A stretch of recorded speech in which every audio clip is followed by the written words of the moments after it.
the teachers from nursery to 12th are here. Okay, and hello, sir. What is the total number, ma'am? Today present?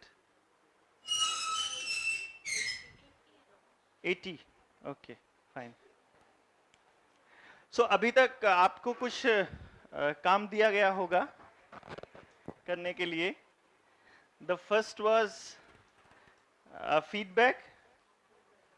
उसका काम अभी तक मेरे ख्याल से पूरा होना रहता है, या अभी आपकी कंप्लीट ट्रेनिंग रहती है अभी एक दिन एक session. Nursery to 12th complete training किस किस ने की है अभी तक? सेशन जो हमारे पूरे हुए हैं 3 सेशंस, जिसने पूरी की है please raise your hands. 9 to 12th all of them. 1 to 8 रहता है अभी ना. 1 to 8 को अभी इसका मतलब पूरी क्लैरिटी नहीं होगी, तो 1 to 8 के लिए आपको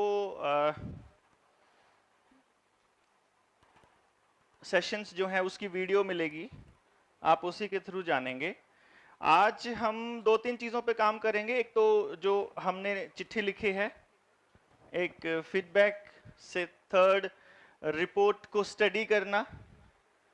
मेरे ख्याल से ये सबसे इम्पॉर्टेंट पार्ट है कि अगर आपके हैंड में एक रिपोर्ट है किसी बच्चे की, उस रिपोर्ट को आप देख करके कैसे अंदाज़ा लगाएंगे कि उस बच्चे को आप क्या सजेस्ट करेंगे, या उसका कुछ बिहेवियर है, उसके माँ बाप आपके पास आए कि ये बच्चा हमारा इस तरह का एक्टिविटी शो करता है या ऐसा काम करता है. आमतौर पे वो शिकायत के लहजे में ही आते हैं आपके पास.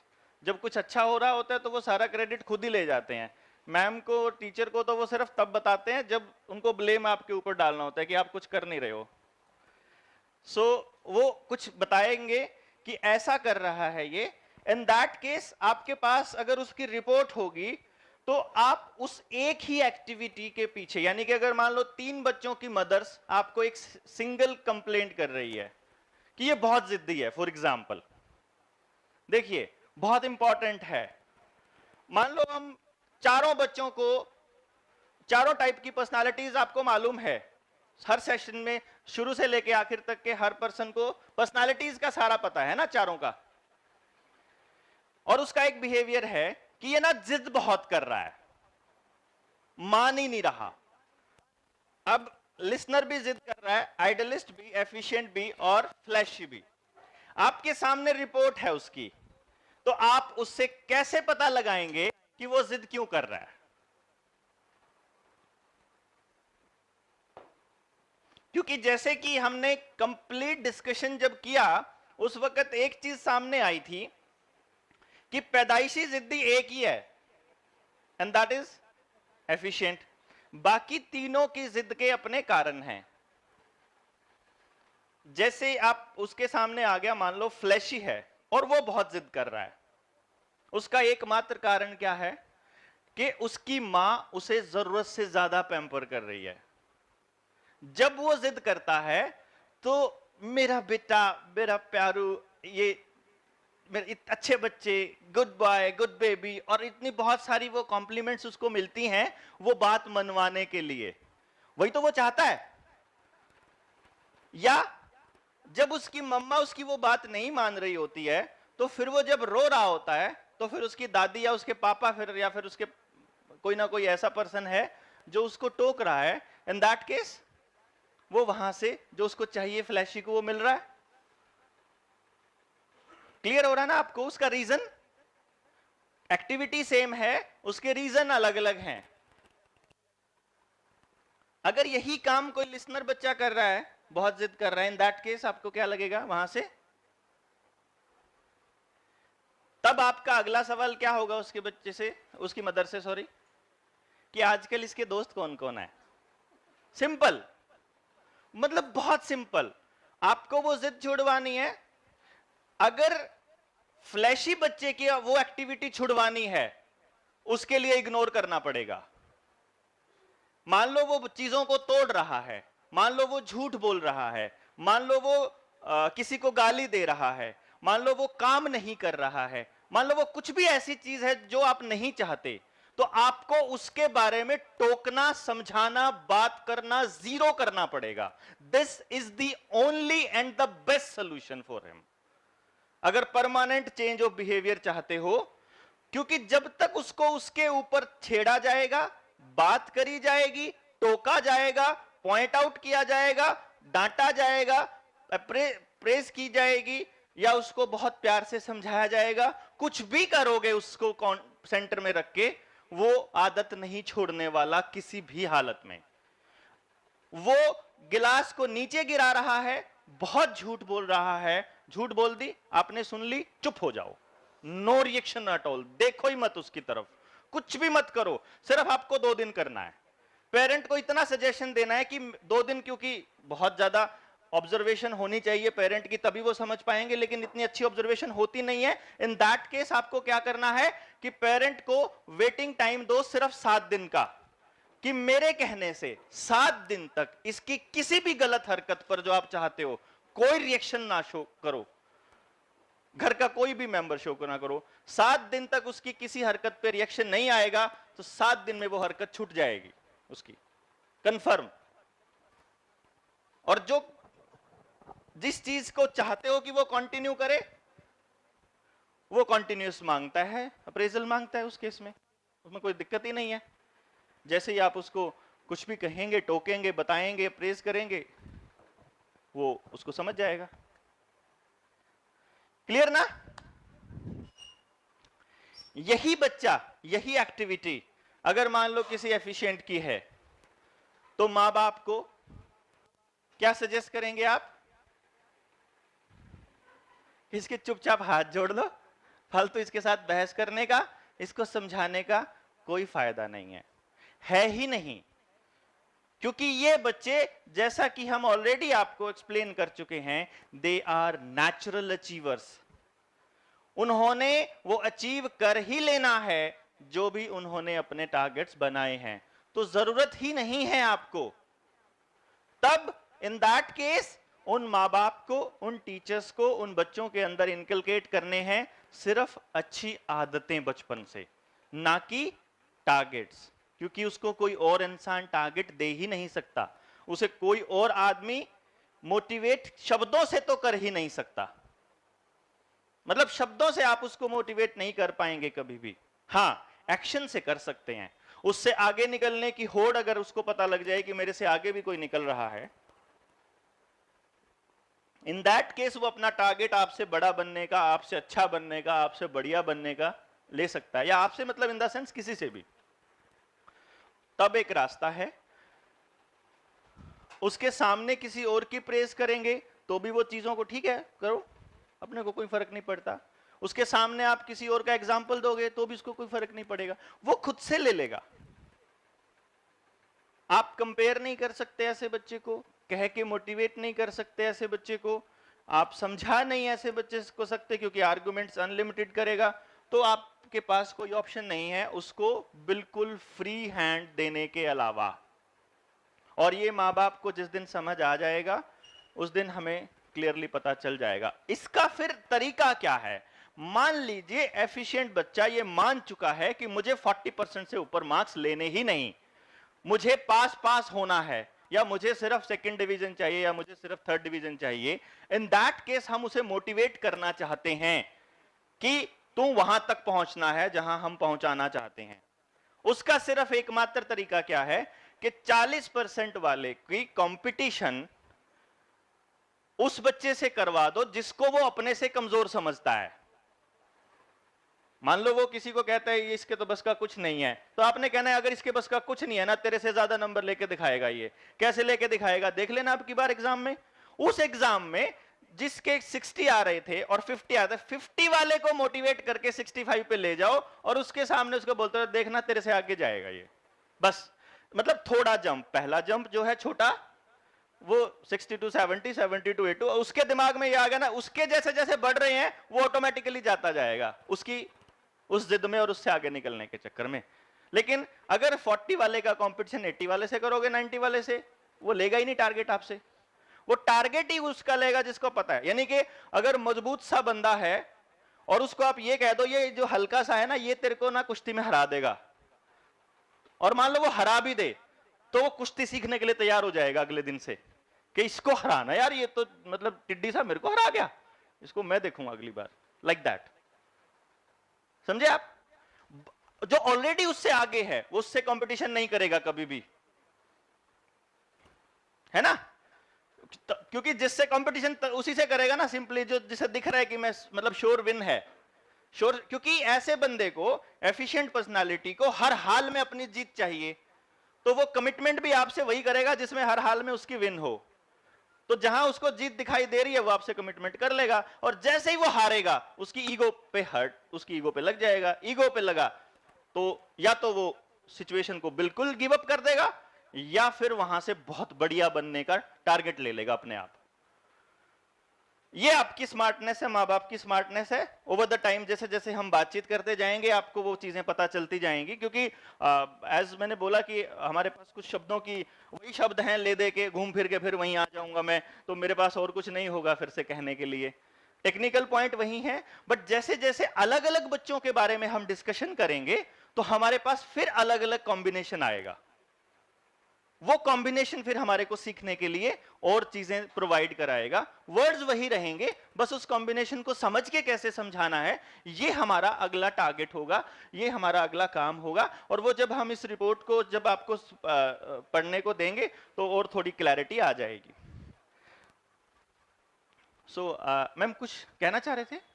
हाँ please give me break for 2 minutes.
बड़ा शोर करते हैं बच्चे ना।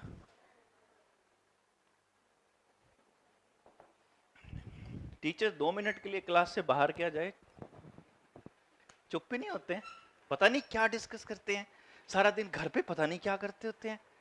जब क्लास स्कूल का टाइम नहीं होता तब क्यों नहीं बात करते तुम लोग? अरे ठीक है, बिल्कुल, यस, यू आर राइट।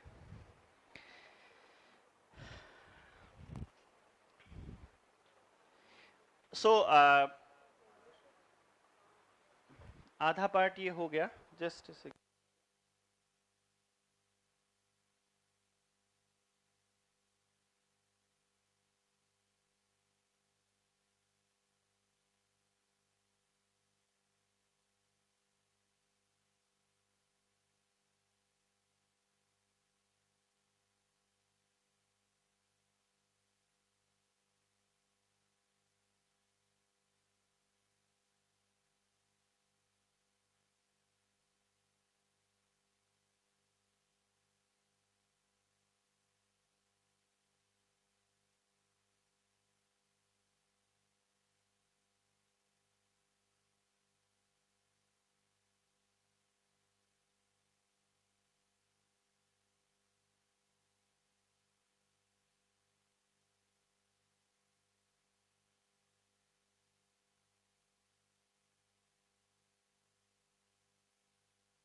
अब अगर यही एक्टिविटी, मतलब सेम एक्टिविटी की बात कर रहे हैं हम, जैसे ही आपके पास अभी अगले मुझे लगता है 10 या 15 मिनट में आपके पास हर बच्चे की किसी एक बच्चे की रिपोर्ट आ जाएगी अभी, तो उस रिपोर्ट को पढ़ना कैसे पढ़ना है और उसको देख करके कैसे अंदाजा लगाना है, उस पर हम लोग डिस्कशन कर रहे हैं बेसिकली। अभी फिलहाल हम एक पॉइंट को डिस्कस कर रहे हैं और देयर आर मेनी पॉइंट्स, जैसे कि हमने क्या क्या टोटल 7 पॉइंट्स हैं जो कंसिडर करने हैं किसी भी बच्चे को एक्सप्लेन करने के लिए। 7 पॉइंट्स में पहला पॉइंट था उसकी पर्सनालिटी, सेकंड पॉइंट था उसका लर्निंग मेथड, भाई उसकी जिद उसके सीखने की वजह से कि आपको सिखाई दूसरे तरीके से रहा है कोई आदमी और सीख ही नहीं रहे आप। The third point was brain dominance, the fourth was multiple intelligences, fifth innate quotients, sixth acquiring sensitivity and seventh total score gained। इसके बारे में बात हुई थी, टोटल स्कोर के बारे में बात हुई है अपनी, नहीं हुआ? इसको हम बोलते हैं TSG, इसको आज हम डिस्कस कर लेते हैं, दैट वुड बी बेटर। तब तक रिपोर्ट आती है, तब तक हम लोग इसको डिस्कशन में ले लेते हैं। TSG, total score gained. Basically ये स्कोर क्या है इसको समझना बहुत जरूरी है, क्योंकि कई बार मिस इंटरप्रिटेशन हो जाती है। कई माँ बाप ना पता क्या करते हैं, अगर दो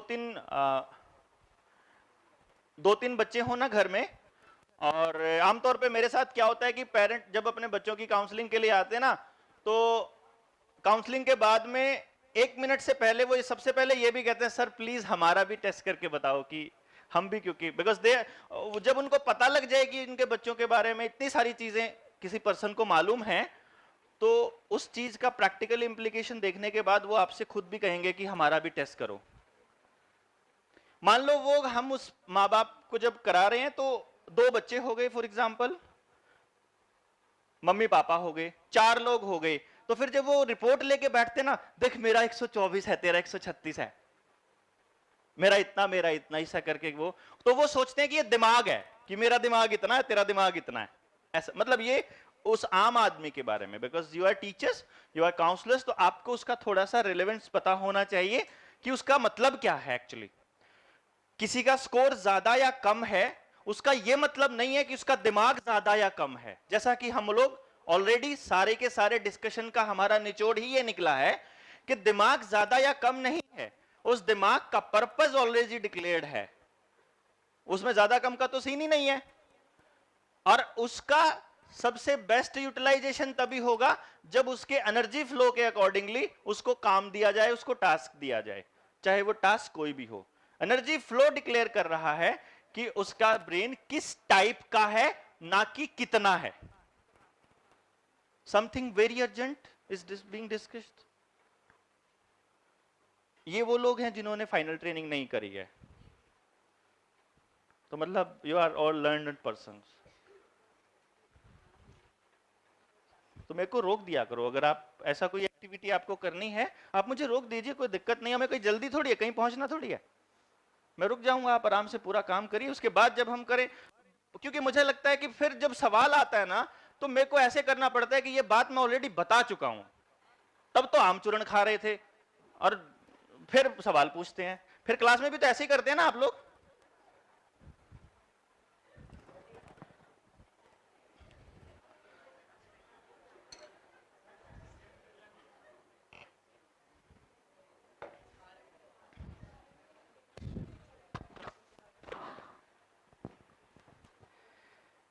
जी, should I begin? Thank you. So, जो ये TSG था, टोटल स्कोर गेन, इसकी इंटरप्रिटेशन आप कैसे करेंगे? इसको मैंने कुछ पार्ट्स में डिवाइड किया हुआ है। एक आप नोट कर सकते हैं सारे के सारे, 0 to 60 एक रेंज है, 61 to 140 सेकेंड रेंज है, 61 to 140, 141 to 180 नेक्स्ट रेंज है, और अबव 180 लास्ट रेंज है। अबव 180 तो मतलब सारे आगे ना, 0 से लेके और फिर कितना मर्जी सब हो गए, चाहे कितना ही स्कोर आए। अब इसका मतलब क्या है? 0 से 160 हम लोग सबसे लास्ट में डिस्कस करेंगे। पहले हम डिस्कस करते हैं 61 टू 140। एक तो पहली बात, इस बात को ध्यान में रखिएगा कि जब मैंने 61 टू 140 बोला है तो 61 टू 140 के ऊपर स्टिक्ट बिल्कुल क्लियर ऐसे मत कर जाइएगा, इसका तो 59 था, इसका 62 था।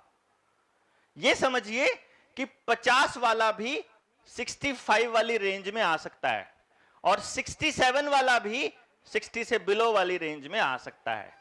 ये जब आपके पास रिपोर्ट आएगी तो थोड़ी क्लैरिटी और हो जाएगी इसका क्या मतलब है। लेकिन फिलहाल इस बात को समझिएगा, क्योंकि जो जो फाइनल काउंसलर्स बनेंगे आप में से, अभी फाइनल काउंसलर्स छंटने बाकी हैं। मैंने आपको प्रॉमिस किया था, एक मैंने अपनी तरफ से आपके लिए स्पॉन्सर किया था कि आप सभी का ब्रेन का एनालिसिस करके उसकी रिपोर्ट आपको दूंगा मैं। तो सभी का टेस्ट मेरी तरफ से स्पॉन्सर्ड है, सारे टीचर्स का। तो उसके बाद उसमें से जो पैदाइशी काउंसलर्स होंगे वो हम निकाल लेंगे, क्योंकि जब हम बात कर रहे हैं पैदाइशी टीचर्स की, पैदाइशी स्पोर्ट्समैन की, तो पैदाइशी काउंसलर भी हैं। तो उसमें से मैं निकाल लूंगा कि ये आदमी है जिसको ज्यादा समझाना नहीं पड़ेगा, इसे ऑलरेडी समझ में आई पड़ी हैं चीजें। और जिसको नहीं सेलेक्ट करूं वो ये मत समझिएगा कि वो काउंसलर नहीं है, क्योंकि हमें जितने चाहिए उतने ही निकालने हैं। मान लो 2 चाहिए और वहां पे हमारे पास 6 हैं, तो हमें 2 ही लेने हैं, कोई से भी 2। वो 2 अभी काम कर रहे हैं, 2 बाद में काम करने लग जाएंगे, 2 बाद में, तो वो हो सकता है कि सारे ही हों। सो उसको नहीं समझिएगा। बाकी आपको समझ आ ही जाएगा रिपोर्ट देख के कौन से वाला काउंसलर होता है, किस किस की रिपोर्ट कैसी होती है, तो कैसा होएगा वो समझ आ जाएगा आपको। सेकेंडली,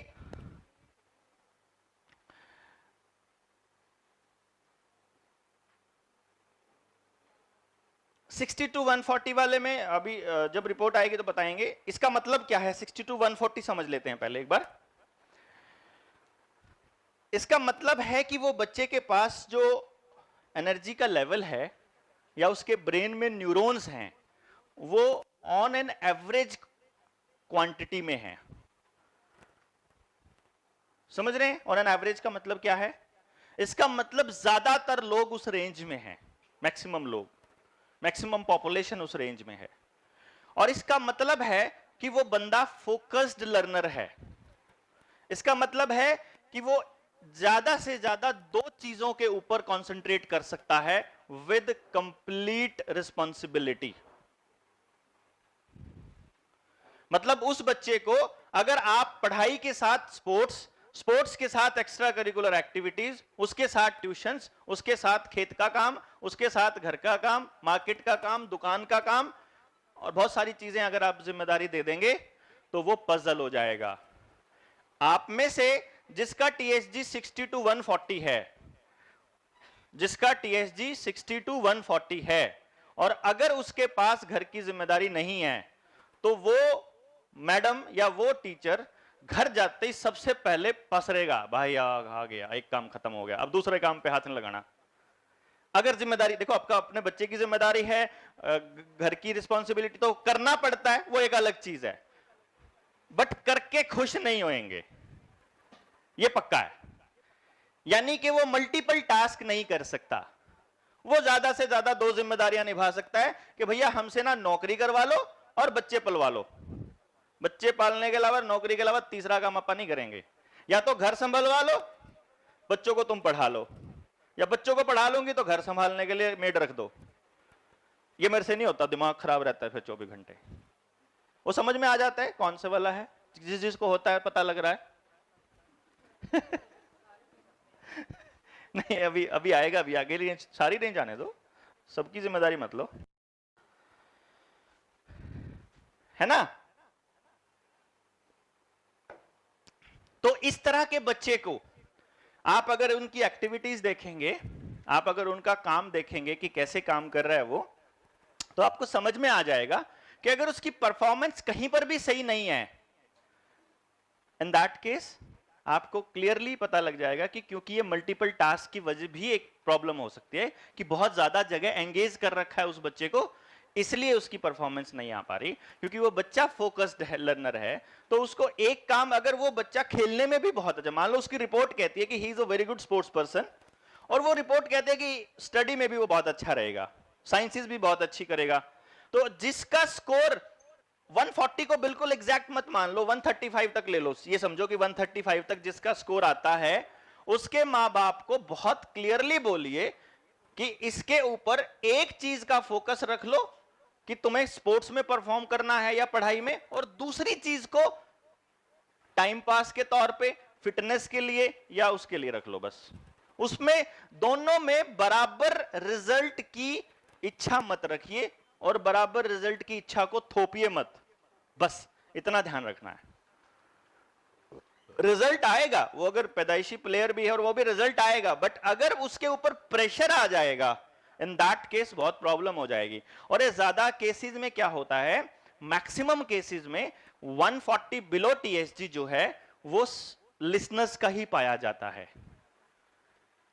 दूसरों पर्सनालिटीज का भी मिलता है, वैसे इससे पर्सनालिटी का कोई लिंक नहीं है, हालांकि मैं बता रहा हूं, बट क्योंकि एक डाटा है हमारे पास, तो उसके हिसाब से हम ज्यादातर बच्चों का नाम ले सकते हैं कि मैक्सिमम बच्चों के लिसनर्स, कई बार लिसनर्स का स्कोर 180 प्लस भी चला जाता है। ये कोई हार्ड एंड फास्ट कोई रूल नहीं है कि इतना है तो इसका यही आएगा, वो किसी का कितना भी हो सकता है, बट मैक्सिमम केसेस में 60, 70, 80% केसेस में 140 बिलो टीएसजी लिसनर्स का आता है।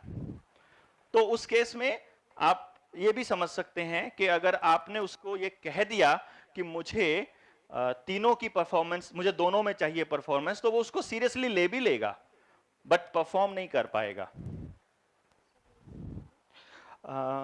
नहीं, ये एक्चुअली क्या था,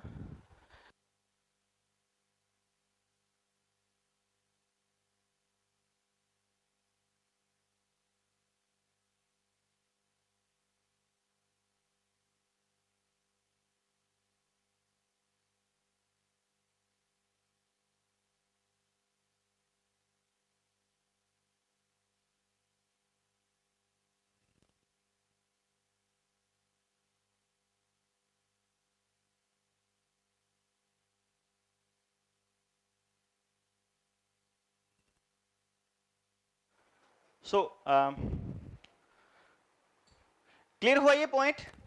मतलब उससे ना रिजल्ट की उम्मीद मत करिए, अगर करेंगे तो वो बच्चा प्रेशर में आ जाएगा और दोनों में से किसी भी एक जगह परफॉर्म नहीं कर पाएगा। हाँ, उसको इतना फ्री छोड़ दीजिए कि पुत्र तेरे को ना नंबर लेके आने हैं, पढ़ाई में तेरे को फर्स्ट, मतलब उधर को परफॉर्म करना है, उधर रिजल्ट रखना है, और खेलता जा तो फिटनेस के लिए जब तक तेरा दिल करे, तो फिर रिजल्ट वहां भी आ जाएगा, क्योंकि then he is pressure free. Clear ना? ये उसके लिए इंपॉर्टेंट है। अब आता है 140 या कह लो 135 से शुरू हो जाती है ये वाली रेंज, जब उसकी मैंने 135 रोक दी थी, तो वो किस बेस पे डिपेंड करेगा वो अभी आ जाएगी आपके पास, तो मैं वो डिसाइड करेंगे, बता देंगे। तो क्या है कि जिसका टीएसजी 140 से लेके 180 के बीच में है, अब यहां 180 जो है ना वो 175 या 170 पे ही शुरू हो जाता है, क्योंकि कंप्यूटर है, अब कुछ ना कुछ तो रेंज देनी है, तो वो जब 180 के 10 पहले 10 बाद वाली परफॉर्मेंस लगभग एक जैसी आती है, तो फिर हम समझते हैं यार 170 रख लें, फिर देखते हैं कि 170 वालों की फिर परफॉर्मेंस थोड़ा नीचे भी आती है, तो फिर हमने एवरेज लेके 180 कर दिया। तो ये एक कुछ ना कुछ रेफरेंस देना होता है, इसको इतना ही समझना है आपने, बिल्कुल नंबरों पे नहीं क्लियर हो जाना। तो यानी 180 वाला भी वैसा ही है जो 175 वाला है और जो 184 वाला है, क्योंकि इससे ऐसा कुछ फर्क नहीं पड़ने वाला। ये क्या है, ये अभी थोड़ा सा मैं पहले उसको एक्सप्लेन कर देता हूं। हमारे ब्रेन में शुरू में ही हमने डिस्कस किया था कि 100 करोड़ के करीब न्यूरॉन्स हमारे ब्रेन में डिस्ट्रीब्यूटेड है, रैंडम डिस्ट्रीब्यूशन है। वो न्यूरॉन्स ही जिम्मेदार हैं हमारे परफॉर्मेंस के लिए। अब जब मैंने करीब करीब 100 करोड़ बोला है, तो क्या सब में 100 करोड़ है? नहीं, तो कम ज्यादा है। इसका मतलब क्या हुआ कि अगर 100 करोड़ है तो किसी के पास 90 करोड़ भी हो सकते हैं, किसी के पास 70 करोड़ भी, और किसी के पास 200 करोड़ भी तक भी जा सकती है कहानी। लेकिन अगर एक्टिव न्यूरॉन्स की बात की जाए, यानी कि जैसे मैं देख रहा हूं आपको, आपसे बात कर रहा हूं और आप सुन रहे हैं, तो जो डाटा आंख के थ्रू इमेजेस की फॉर्म में, कान के थ्रू वॉइस मैसेज की फॉर्म में अपने दिमाग में जाके स्टोर हो रहा है, वो स्टोरेज भरती जा रही है अगर आप इस डाटा का इस्तेमाल नहीं करेंगे तो ये परमानेंट मेमोरी में चली जाएगी, जैसे आपके घर में स्टोर होता है और दिवाली पे जब सफाई करते हैं तो स्टोर में क्या मिलता है, ओ तेरे की ये यहां रखा था, ये वाला सामान यहां था, पता ही नहीं आपको 4-4 साल पुराना सामान वहां रखा हुआ है।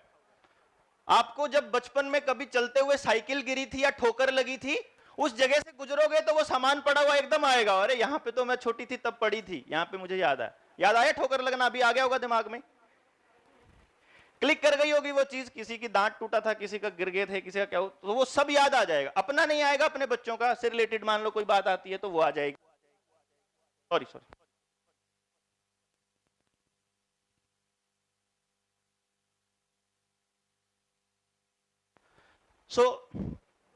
ये क्या है कि जो अपनी स्टोरेज में पड़ा हुआ है सामान है, उसको एक्सेस नहीं कर रहे हैं तो वो पड़ा है, उसका यूज नहीं कर रहे हैं हम उस इंफॉर्मेशन का, तो वो एम ही पड़ी रहेगी, तो वो न्यूरॉन्स एक्टिव नहीं होंगे, उन पे धूल जमती जाएगी। ऐसा तो नहीं है ना कि वो है नहीं उधर, वो है पर यूज नहीं हो रहा, तो इंफॉर्मेशन तो है। जैसे कुछ बच्चों का ऐसा होता है, कुछ लोगों का या किसी पर्सन का, कि उसको शक्लें बिल्कुल हूबहू याद रहती हैं। मतलब अगर मान लो मुझे एक्सप्लेन करने लगेंगे तो वो कहेंगे वो ना बार बार ऐसे करता है, पकोड़े सी नाक है, ऐसा करके एक्सप्लेन करने लगेगा, वो पूरा डिटेल में बता देगा किस टाइप का बंदा है वो। लेकिन उसी बंदे को तस्वीर भी बनानी होगी या किसी पुलिस वाले को बताना होगा कि किस टाइप का बंदा था, तो पूरा एक्सप्लेन, नहीं यहां पे नहीं, उसके यहां पे तिल था, उसके ये वाली ऐसे नहीं थी नाक, थोड़ी सी और अंदर की तरफ थी, इस टाइप से, इतनी डिटेल में। मेरे जैसे बंदे को कोई कहेगा मेरे को नहीं पता भाई, देखूंगा तो पहचान सकता हूं, वैसे नहीं दिमाग में आती कैसा था कैसा नहीं। ऐसे भी लोग हैं।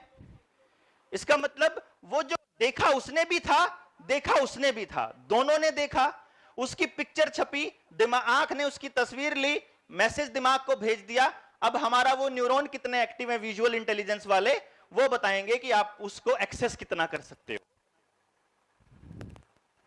है ना भाई। हैंग तो नहीं हो रहा सिस्टम, मोबाइल में पड़ा है सामान, करके देखो क्लिक, बेचारा ऐसे ऐसे करता रहेगा, आ तो रहा है दिमाग में कुछ, नाम पता नहीं क्या है।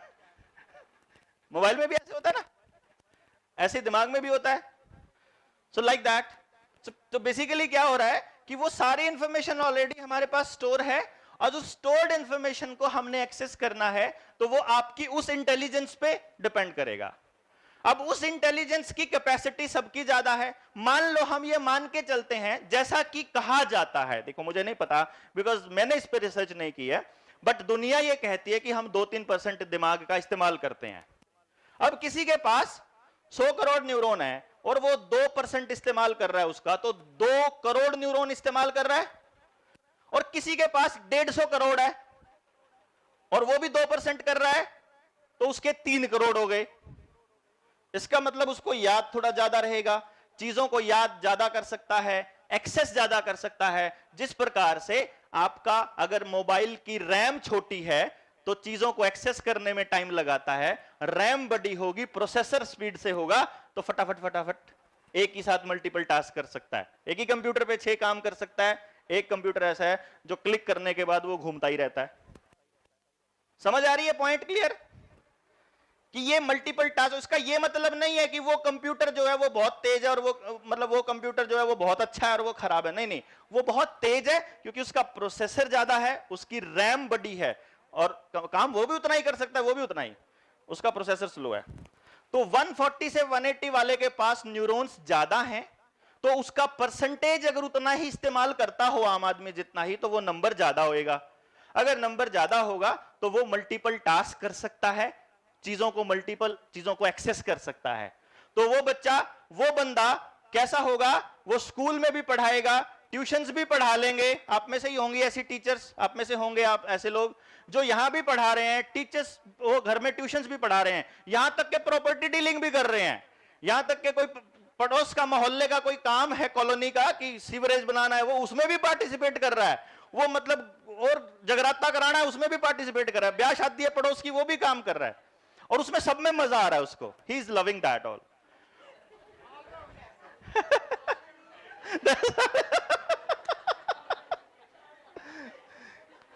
ठीक है ना।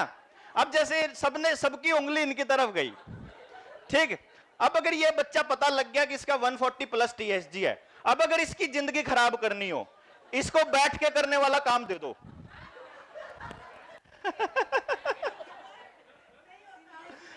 बैठ ही नहीं सकता ना बंदा, मतलब मैं तो बता रहा हूं, जिंदगी खराब करनी हो तो इसको बैठा दो बस, और कुछ नहीं करना आपने।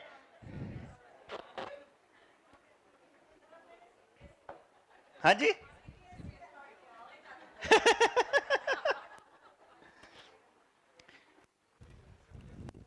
पॉइंट क्लियर हो रहा है ना?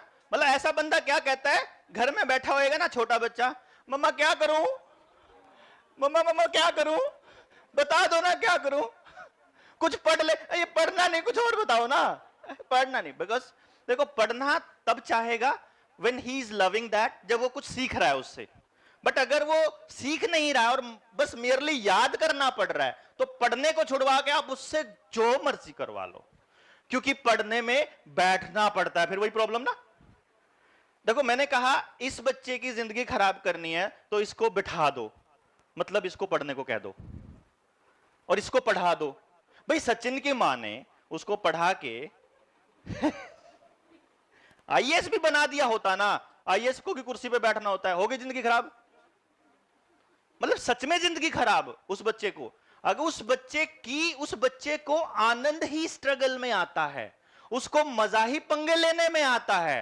वो अगर 2 दिन किसी से पंगे ना ले, बहसा ना करे, तो उसको जिंदगी ऐसा लगता है पता नहीं कुछ कमी सी है, समथिंग इज मिसिंग देयर। तो जान के पंगे लेगा, गली में, मोहल्ले में, स्कूल में पंगे नहीं हो तो सड़क पे चल के किसी का ठोक के लेगा, लेकिन लेगा, क्योंकि उसको वहां से ही अंदर से फीलिंग आती है कि हाँ अब मैं हूं, नाउ आई एग्जिस्ट।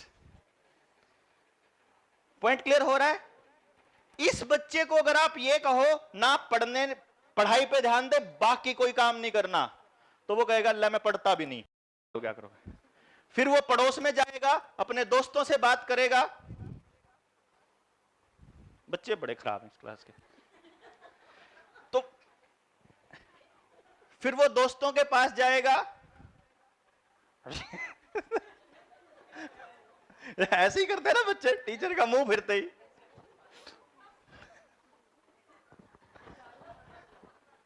मैं रुक जाता हूं, आप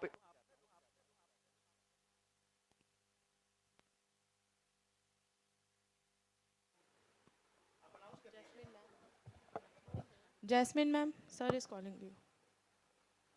बता, इतनी सी बात थी।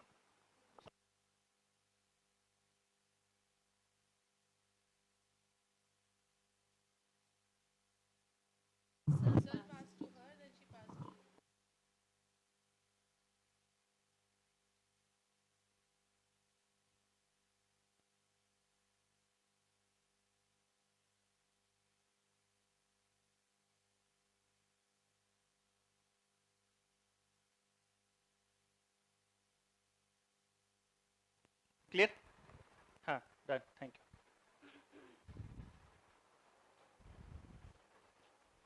आप अगर देखिए, मैं बताता हूं आपको, अगर कोई ऐसी चीज है जो आप बात किए बिना नहीं रुक सकते और आपको बहुत अर्जेंट, जैसे अभी अर्जेंट कॉल थी, तो बजाय इसके कि आप ऐसे चुपचाप पास करें, आप रोकिए और करने दीजिए।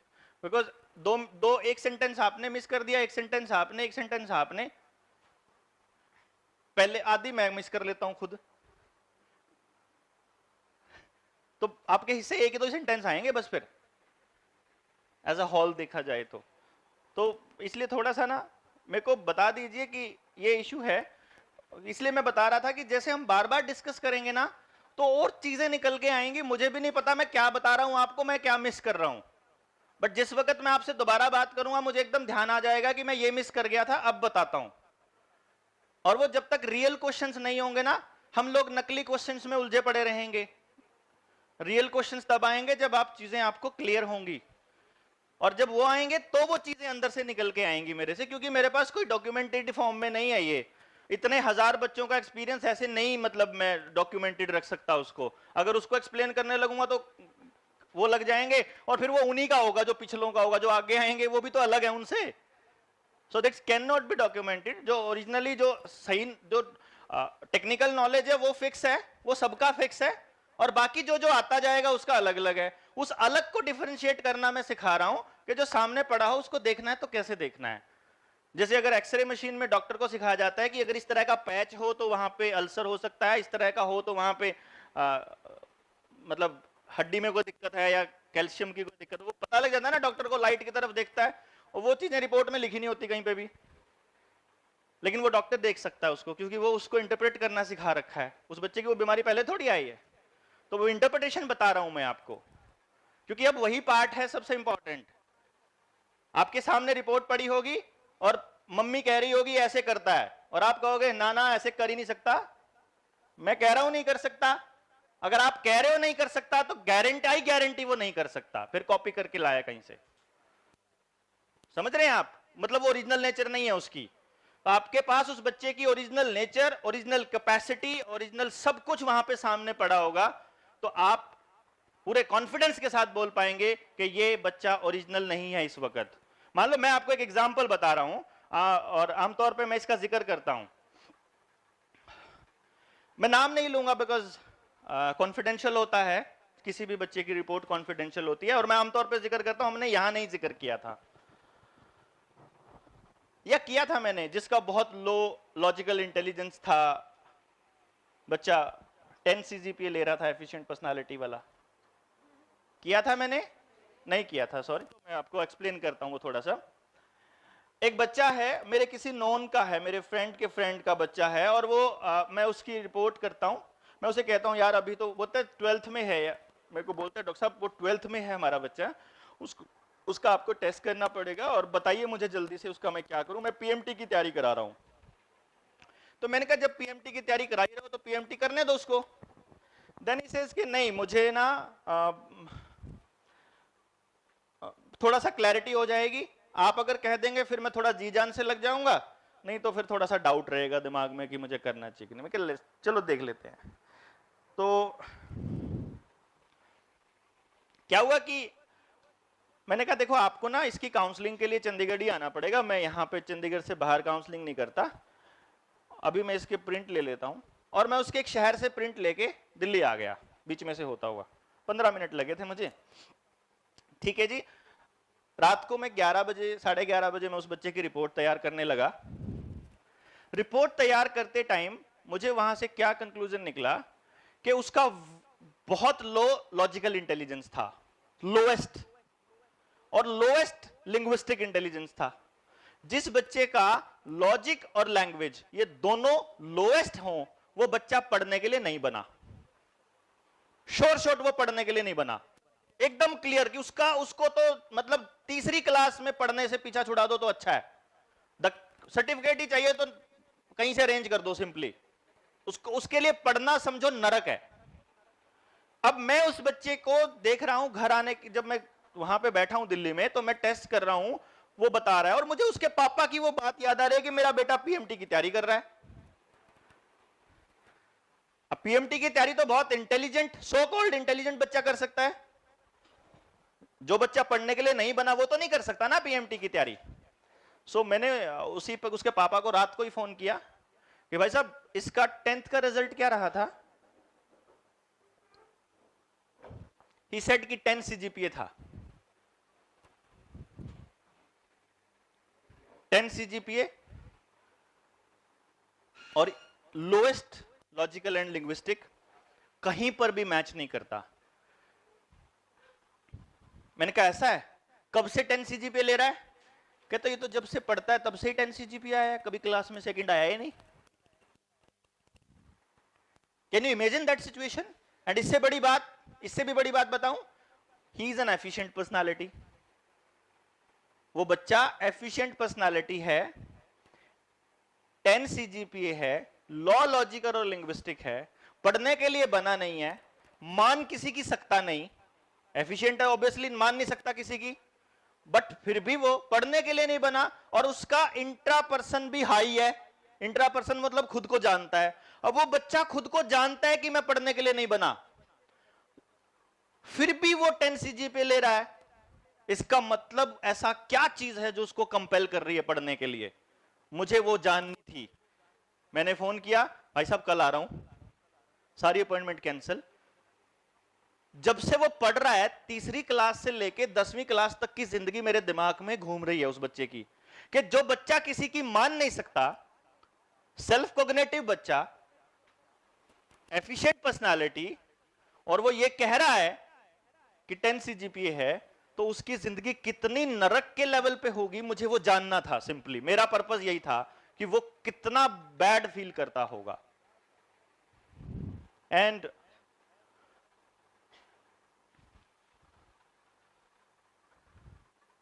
क्योंकि ये किसी की पर्सनल लाइफ का सवाल है, इसलिए मैं चाहूंगा कि इस रिकॉर्डिंग को बंद किया जाए। नेक्स्ट जो आगे बात होने वाली है, इसको बंद करो। चलते चलते तो गाड़ी रोक के इमोशनल हो जाता हूं मैं, वो बच्चा मैं याद करके हो जाता हूं, तो it's not a big deal. बहुत सारी जिंदगियां हैं ऐसी जो मेरी लाइफ में है, और जब लाइफ उसकी अलग तरह से चलती है तो थोड़ा अच्छा लगता है, कि थोड़ा और मोटिवेट होता है कि कोई बात नहीं, आधों को समझ आ रहा है, लेकिन आधों को तो आ रहा है, आधों को नहीं आ रहा है तो आधों को आ रहा है। 80% को नहीं समझ आ रहा, पर 20 को तो आ रहा है, 20 की जिंदगी तो बदल रही है। And it's all. और I believe and I trust on this कि जब आप यहां से इस ट्रेनिंग को कंप्लीट करके गए थे, मुझे पूरा भरोसा है आपका लोगों को देखने का नजरिया बदला होगा। क्या कहते हो, नहीं बदला? हाँ जी, बदला। अब आप चीजों को एक अलग एंगल से देखते हो, अब आपको लगता है कि अब मैं एक अच्छे इंसान की तरह देख रहा हूं इंसान को। तब आप सारा कसूर उसका निकाल रहे थे, अब आप कसूर नहीं निकालते हैं। और सबसे बड़ी बात है कि now you are not judging anyone. जो हम जजमेंटल हो जाते हैं ना, ये तो नहीं करता, ये तो ये नहीं करता, ये तो ऐसे नहीं करता, ऐसे करते हैं, वो लाइक दैट, उससे पीछा छूट गया हमारा। और जब आप एक स्टेप पार कर चुके हो, डेफिनेटली हम लोग हो सकता है इस लेवल पे भी आ जाएं कि आपकी जिंदगी में, आपके सर्कल में आने वाले हर इंसान के ऊपर आपका पॉजिटिव असर पड़ता रहे, और आप उसको एक अच्छा बेहतर इंसान खुद भी अपने अंदर में। क्योंकि मुझे लगता है मैं जिस तरह से शुरू किया था, पता नहीं मैंने इसको बिजनेस मान के शुरू किया था, पता नहीं मैंने इसको बहुत रेवोल्यूशन मान के शुरू किया था, पता नहीं मैं ऐसी जिद थी कि इसलिए शुरू किया था, या पता नहीं मैं ढूंढते ढूंढते यहां तक पहुंचा था। मुझे सच में नहीं पता मैंने ये क्यों शुरू किया था, मुझे कुछ भी नहीं पता सच बताऊं तो, बिकॉज मैं बस ढूंढ रहा था, मैं भाग रहा था चीजों से। मुझे ये नहीं करना, लोग कहते तू नौकरी किसी को मिलती नहीं है, तुम नौकरी छोड़ रहे हो, तू भगोड़ा है, कुछ भी मान यार, पर अच्छा नहीं लग रहा है तो क्यों करूं। एंड देन पहुंचते पहुंचते तो आई थिंक चीजों को छोड़ना आपको एक अच्छी बेहतर चीज की तरफ ले जाता है, पर जब वहां पे भी वो मजा ना आए तो उसको छोड़ना आपको और बेहतर चीज की तरफ ले जाता है। जब वहां पे भी अच्छा फील ना हो रहा हो तो उसको छोड़ करके और बेहतर की चीज। मैं नहीं कहता आपको अगला स्टेप पे आपको एकदम परफेक्शन वाली चीज मिल जाएगी, इवन रिश्ते की बात कह रहा हूं। अगर रिश्ते में कोई ऐसा आदमी है जो आप जिसको सोच करके ही दिमाग खराब होता है, जितना जल्दी हो उस आदमी को निकाल दो जिंदगी से बाहर, जितना जल्दी हो। अकेलापन उससे बहुत बेहतर है, बहुत बेहतर है। कोई जरूरी नहीं है कंधा ढूंढना रोने के लिए, कोई जरूरी नहीं है किसी का होना जिंदगी के अंदर। वो अकेलापन आपको दूसरे किसी आदमी के पास ले जाएगा, किसी औरत के, किसी आदमी के, किसी पर्सन के पास। वो मान लो वो भी ऐसा, उसको भी छोड़ देंगे तो एक मोमेंट आएगा when you will feel 100% over there. और नहीं भी आएगा तो जब आप अकेले हैं तो कम से कम उससे तो बेटर हैं जहां पे थे। मैं इंसान की बात नहीं कर रहा हूं, मैं तो सब्जेक्ट की भी बात कर रहा हूं, मैं तो करियर की भी बात कर रहा हूं, मैं तो जगह की भी बात कर रहा हूं। एक जगह पे रहने में नहीं आ रहा तो छोड़ दो, मकान बहुत बनाने में बड़े 20 साल लगा दिए तो क्या फर्क पड़ता है। 20 साल लगाने के चक्कर में अगले 40 साल खराब करने वाले हो अगर वहां अच्छा नहीं लग रहा है तो। किसी रिश्ते में अगर 2 साल इन्वेस्ट किए हैं और आपकी जिंदगी अगर 60 साल बची है तो 2 साल के बचाने के चक्कर में वो 60 साल खराब करने वाले हो, अगले 40 साल खराब करने वाले हो। उस बच्चे को अगर एक नौकरी में अच्छा नहीं लग रहा है, एक सब्जेक्ट में अच्छा नहीं लग रहा है, इस बार 2 बार फेल हो जाने दो उसको, इस बार 2 बार नहीं जाने दो उसको। क्या फर्क पड़ता है, आने वाली पूरी जिंदगी डिपेंड करती है उस डिसीजंस के ऊपर। हमारे पास इतनी फैसिलिटीज, इतने कॉलेजेस, इतनी सुविधाएं नहीं है तो गलती हमारी है, बच्चे भुगत रहे हैं। ये समझना पड़ेगा आप लोगों को। अगर ये नहीं समझेंगे तो मुझे नहीं लगता कि हम कुछ भी चेंज ला पाएंगे। पहले अवेलेबल तो करा दो उनको सब कुछ, तभी तो जजमेंट, तभी तो जज कर पाएंगे ना उन चीजों को, तभी तो बता पाएंगे ना। तो ये एक था, वो मैं हाई टीएसजी वाली बात बता रहा था, उस पे आ गया था पॉइंट, पता नहीं कहां से आया ये, एफिशिएंट पर्सनालिटी पे लाइक काइंड ऑफ। ठीक है, तो इस तरह से मैं ये आपको ये बता रहा था कि कैसे एक रिपोर्ट को देख करके आप उसकी पूरी जिंदगी को इमेजिन कर सकते हैं। और आपको एक बात बताऊं, उसके पापा फ्लैशी थे, पीएमटी में दाखिला इसलिए हो रहा था उसका, 100 CGPA इसलिए आ रहा था उसका, इसीलिए प्रेशर था। फ्लैशी बाप का करा हुआ भुगत रहा था, एफिशिएंट बच्चा। समझ रहे हैं? और आपके भी सामने भी आएंगे, आपके सामने जैसे एक बार सवाल किया था किसी ने कि माँ बाप ऐसा चाहते हैं और वो ऐसा करते हैं। माँ बाप की भी रिपोर्ट यहाँ पे पड़ी होगी और बच्चे की भी पड़ी होगी, मिनट 2 लगेंगे समझने में कि प्रॉब्लम कहां से आ रही है। कुछ भी नहीं प्रॉब्लम है, एग्जैक्ट प्रॉब्लम पे पिन पॉइंट कर दिया, उसको बता दो। देखो, सारी जिंदगी सारी दुनिया को बदलना हमारी जिम्मेदारी नहीं है, ना ही हमारे बस की बात है, लेकिन जितना पता है उतना बताना हमारा काम है। उसके बाद उस पे क्या रिजल्ट आता है, इससे फ्री हो जाओ। बदलना आपका काम नहीं है, बताना आपका काम है कि इतना हमें पता था, आपको बता दिया। जैसे इतना मुझे पता था, मैंने आपको बता दिया। अब आपकी जिंदगी में बदलाव लेकर आना मेरा काम नहीं है, वो आपका काम है, वो आप ही नहीं करना है। वो मेरे को कोई जबरदस्ती नहीं है, जिसने आना है आओ, जिसने ना आना अपने बच्चे खिलाओ, कोई टेंशन नहीं। इसी तरह से आपको भी उन माँ बाप को समझाना है बस, और समझा करके अपने रिजल्ट के साथ अटैच मत हो जाना। यानी अदरवाइज आप में से जो एफिशिएंट टीचर्स होंगे ना, वो चिपक जाएंगे कि अगर बता दिया है तो माँ बाप को समझना ही चाहिए ना, क्यों नहीं समझ रहा है, समझ में नहीं आ रहा। तो जो एफिशिएंट है वो समझ जाए कि चिंता करने की जरूरत नहीं है, वो जो अंदर से आ रहा है कि समझना ही चाहिए, वो ओरिजिनल है। लेकिन अब आपको समझ जाना चाहिए कि वो ओरिजिनल है, तो उससे पीछा कैसे छुड़ाना है। पता लगने के बाद पीछा छुड़ाना आसान है, बहुत आसान है। अगर आपको यही नहीं पता हो कि मैं ऐसा क्यों सोच रहा हूं, फिर मुश्किल है उससे पीछा छुड़ाना।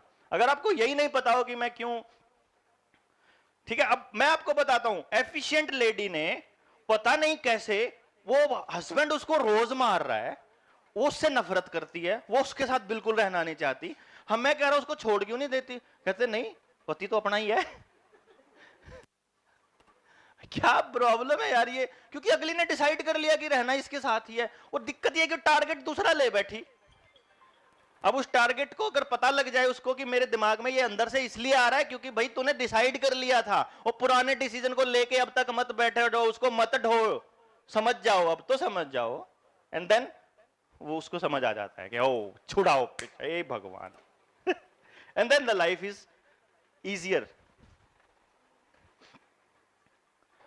तो ये था, मैं बता रहा था आपको 140 to 180 TSG जो है, ये उन्हीं लोगों का,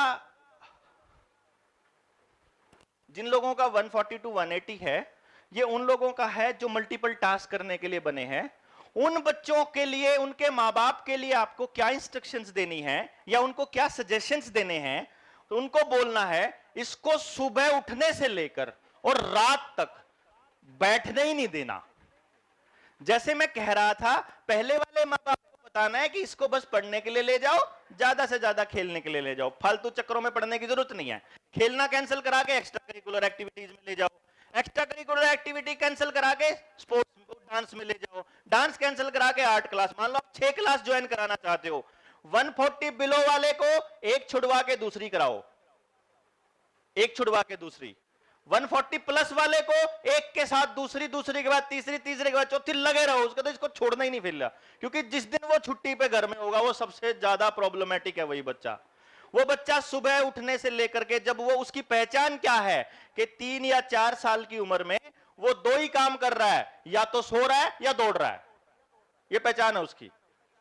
होंगे आपके आसपास, वो चुप बैठी, वो बैठा है ऐसे तो पैर हिला रहा है, ऐसे ऐसे कर रहा है, क्या करूं बताओ, क्या करूं बताओ, क्या करूं, ऐसे पूछता रहेगा वो आपसे। And you need to tell them, कितना बताओगे आप उसको, तो उसको जितनी मल्टीपल एक्टिविटीज में एंगेज कर सकते हो कर लो। अब तो आपके पास टेस्ट रिपोर्ट है, टेस्ट रिपोर्ट करो, और जो जो उसके टॉप क्लास है उन क्लासेज में भेजते रहो, एक के बाद दूसरी, दूसरे के बाद तीसरी।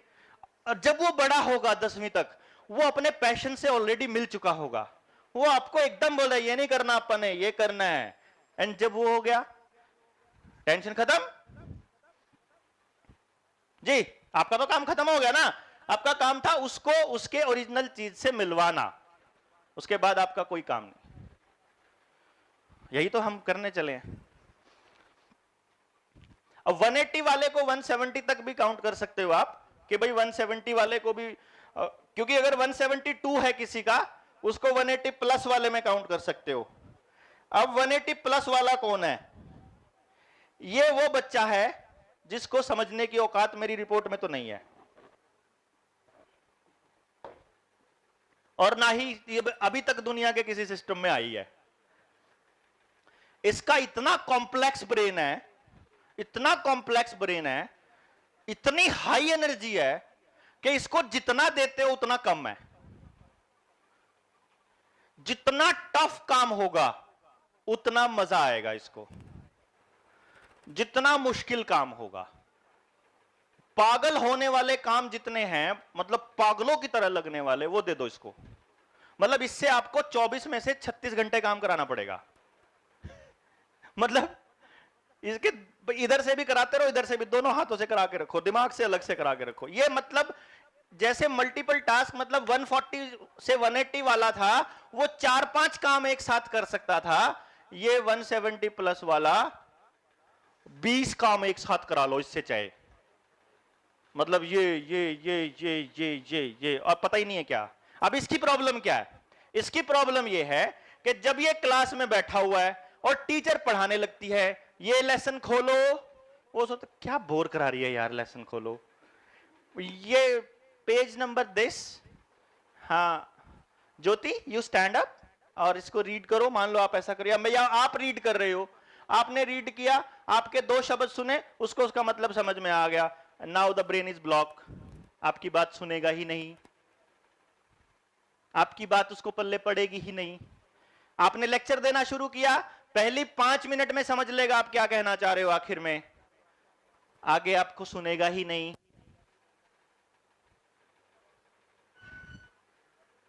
उसको पढ़ने को बोलो, वो कहेगा आता है, पढ़ ले, आता है, आसान सा है, याद कर ले, पेपर में कर लूंगा, 5 मिनट का काम है। और जब पेपर होता है कुछ नहीं आता, क्योंकि अपना जो एग्जामिनेशन सिस्टम है वो इस बात पर नहीं डिपेंड करता कि उसको समझ कितना आया, उस बात पर डिपेंड करता है कि लिखा कितना। उसको समझ सब कुछ आ चुका है, क्योंकि टेक्निकल वर्ड्स की कमी है, इसलिए एक्सप्लेन नहीं कर पा रहा। इसलिए आपको लगता है कि तू वैसे तो बड़ा बकवास करता है, आता जाता कुछ नहीं तेरे को। एक्चुअली उसका दिमाग बहुत हाई लेवल का है, बट वो आपा उसको लो लेवल पे लाना चाह रहे हैं। और क्योंकि वो मैक्सिमम टाइम एफिशिएंट होगा या आइडलिस्ट होगा, ऐसे रेयर ही कोई चांस आएगा कि लिसनर या फ्लैशी का TSG 180 प्लस 170 प्लस आ जाए। तो अब एफिशिएंट और आइडलिस्ट है, तो आप समझा के भी दिखा दो उसको। उसको पता है भाई बकवास, मैडम को क्या पता, आता जाता कुछ है नहीं। मतलब खुद नंबर 2 नहीं आ रहे हैं, मैडम को कह रहा उसको कुछ आता नहीं। ही इज द चाइल्ड, समझ रहे हैं? अब ये मतलब जब बाकी दुनिया जब ये कहती है ना कि हमसे नहीं हो रहा, जहां पे बाकी दुनिया कहती है यार ये पॉसिबल ही नहीं है, वो कहता अच्छा चल मैं दिखाता हूं करके, वो तब शुरू होता है बंदा। वो बंदा शुरू ही तब होता है जब बाकी रुक जाते हैं, वो उससे पहले शुरू होगा ही नहीं। उससे पहले बैठा बैठा देखता रहेगा क्या क्या कर रहे हैं, पागल है सारे, सब पागल है, किसी को आते नहीं कुछ भी है, किसी को कुछ नहीं होना भाई, ये बकवास है ये सब, मतलब कुछ भी करता रहेगा। उसको कहेंगे तो करता करता कुछ है नहीं, because he is waiting for that moment कि मुझे ऐसा काम तो दिखाओ जो मेरे दिमाग के बराबर हो, जो मेरी कैपेसिटी के बराबर हो। ऐਵੇਂ ही आसान आसान से काम देते रहते हो, याद कर ले, ये थोड़ी, ये कोई काम थोड़ी है, ये कोई पढ़ाई थोड़ी है। He will always say. नजर आ रहा है कोई बच्चा ऐसा दिख रहा है ना क्लास में, ऐसा बच्चा? पीटीएम की प्रॉब्लम्स दिख रही होंगी, ये वो वाले बच्चे हैं। अब सोचो अपने पास है ही नहीं ऐसा कोई सिस्टम जो उनको कैटेगराइज कर पाए, नोट कर लीजिए, जो कैटेगराइज कर पाए, जो सोच पाए, जो उनको उतनी सोच दे दे, उतना भारी काम दे दे। है इतना भारी काम अपने पास स्कूलों में? अपने इंफ्रास्ट्रक्चर में इतना भारी काम है क्या जितने लेवल की मैं बात कर रहा हूं? तो बताओ क्या करोगे? कर दिया बर्बाद। हो गया ना?